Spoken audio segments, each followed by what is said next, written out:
Baik, sebelum memulai pembelajaran, lebih baik kita berdoa. Doa dimulai. Berdoa selesai. Jadi pada hari ini kita akan mempelajari tentang virus. Sebelumnya Ibu mau nanya sama kalian.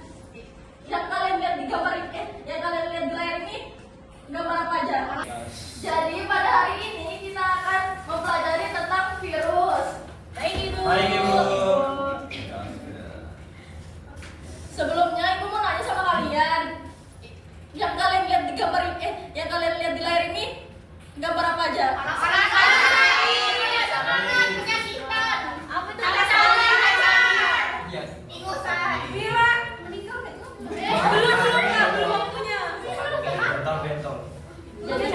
Jadi benar ya anak-anak. Pertama ada orang yang sakit, flu. Yang kedua flu. Apa sih tes ini Bu? Tes COVID kayaknya. Ya.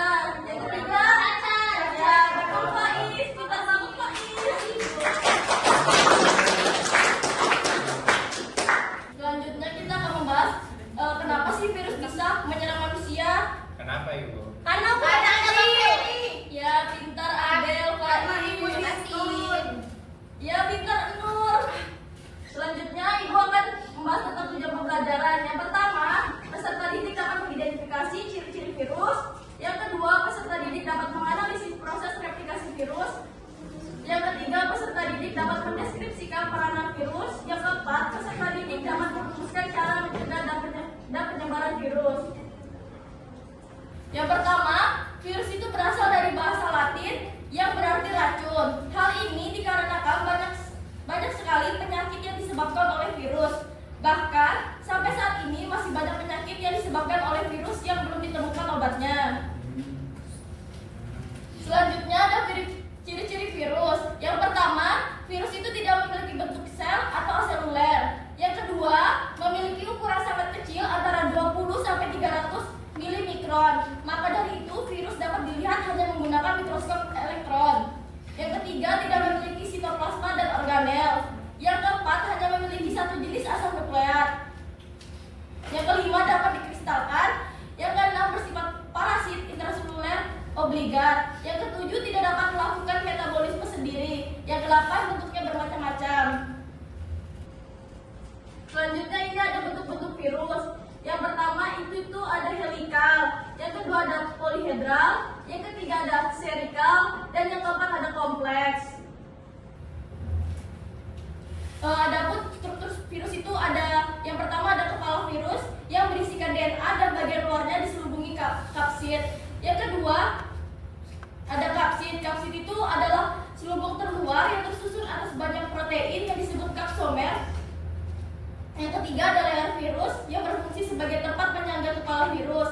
Dan yang keempat ada ekor virus yang berfungsi untuk melekatkan virus dengan sel inangnya. Selanjutnya ada proses replikasi virus. Virus ini dapat berkembang biak dengan cara replikasi, yaitu perbanyakan diri dalam sel inangnya. Replikasi virus itu dibagi menjadi dua cara, yaitu siklus litik dan siklus lisogenik. Yang pertama siklus litik itu tuh ada absorpsi, penetrasi, sintesis, perakitan, dan lisis. Selanjutnya ada siklus lisogenik, itu ada absorpsi, penetrasi, penggabungan, dan pembelahan. Selanjutnya ada peranan virus. Walaupun virus ini identik dengan penyakit dan hidupnya bersifat parasit, namun dengan demikian beberapa virus dapat dimanfaatkan untuk meningkatkan kesejahteraan manusia. Peranan virus itu dapat dibedakan menjadi dua, yaitu peranan virus yang menguntungkan dan peranan virus yang merugikan. Peranan virus yang menguntungkan yang pertama ada pembuatan vaksin protein dan untuk pengobatan secara biologis. Nah, adapun contoh peranan virus yang merugikan gondongan, herpes, hepatitis, cacar, HIV, TMV, dan rabies. Selanjutnya ada cara pencegahan pencemaran virus. Yang pertama itu tuh vaksin, yang kedua kemoterapi, yang ketiga interferon. Selanjutnya ibu ada lembar kerja. Ini kalian bagi 3 kelompok. Baik ibu.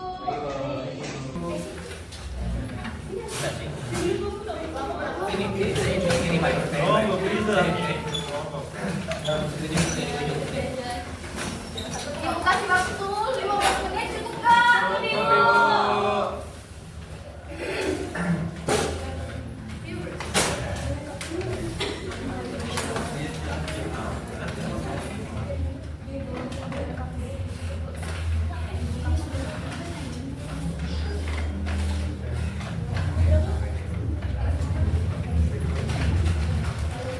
Ini ibu mau nanya, ini bajunya masa tahun atau tahun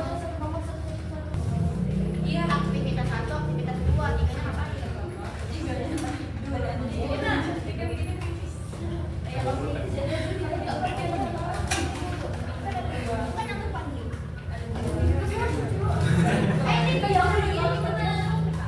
Aku ditarik. Tapi pendek soalnya cuma astaga kepala.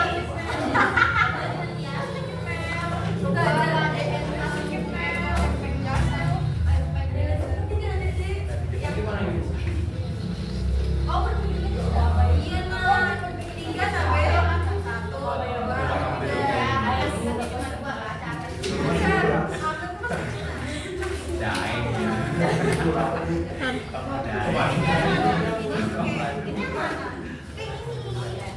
Apakah sudah selesai? Ya. Nyari jawaban.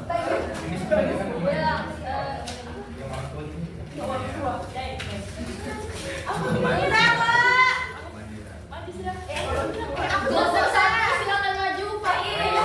Pak Firly. Ibu.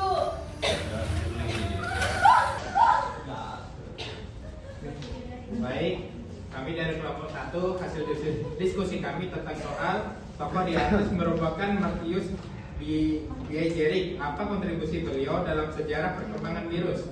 Jawabannya, Martius Biajerik menemukan bahwa agen penyakit mosaik tembakau bukan bakteri, tetapi partikel sangat kecil yang ia sebut virus.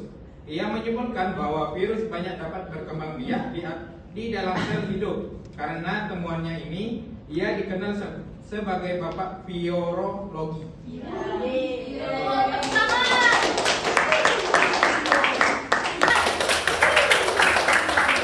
Selanjutnya kelompok 2. Abel.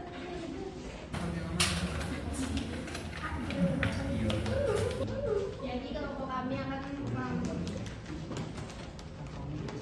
bagian-bagian bakteriofag dan fungsinya. Yang pertama ada kepala atau capsid, itu berfungsi untuk melindungi dan membungkus DNA. Lalu yang kedua ada DNA, yaitu materi genetik dari virus. Yang ketiga ada sulung ekor, yaitu fungsinya untuk menyalurkan DNA ke dalam bakteri dan juga dalam perdasar yang untuk membantu menempel kuat pada bakteri. Yang terakhir ada sabut ekor yang membantu mengenali dan melekat pada reseptor bakteri. Ya, betul. Selanjutnya kelompok 3.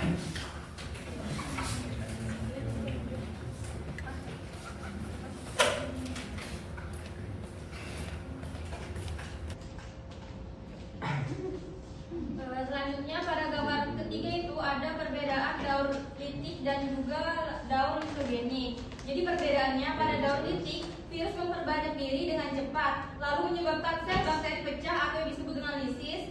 Lalu pada daun lisogenik, DNA virus menyisip dalam DNA bakteri atau trofag dan tidak langsung merusak sel, dapat berubah menjadi litik jika dipicu. Perbedaan intinya, litik langsung menghancurkan sel, sedangkan lisogenik itu laten atau dorman terlebih dahulu. Ya, betul jawabannya.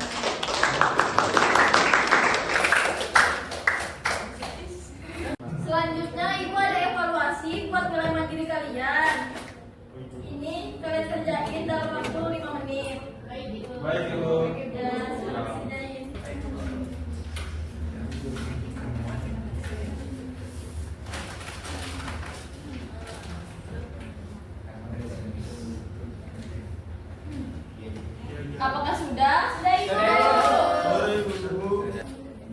berdasarkan materi yang telah disampaikan, apakah ada yang bisa menyimpulkan?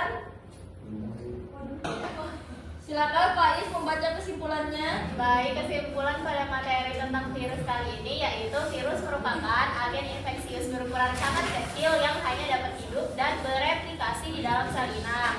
Virus memiliki struktur sederhana berupa materi genetik yaitu DNA atau RNA yang dilindungi oleh kapsid protein dan bentuknya beragam seperti helikal, icosahedral maupun kompleks. Cara virus berkembang biak melalui dua siklus, yaitu siklus litik yang menyebabkan sel inang pecah dan siklus lisogenik yang memungkinkan virus berinteraksi ke dalam DNA inang. Saya mau tambahin Ibu. Ya, boleh Pur.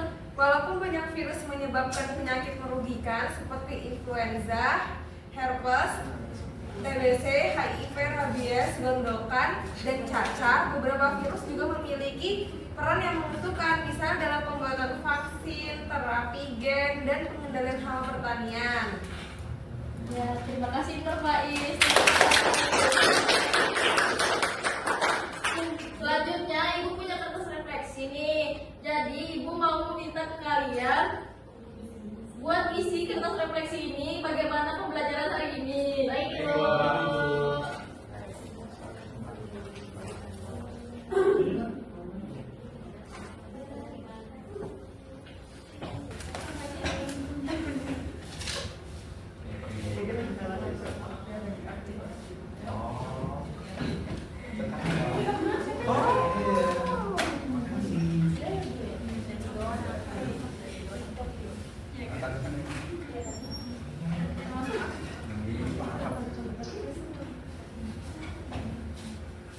Apakah sudah? Ayo.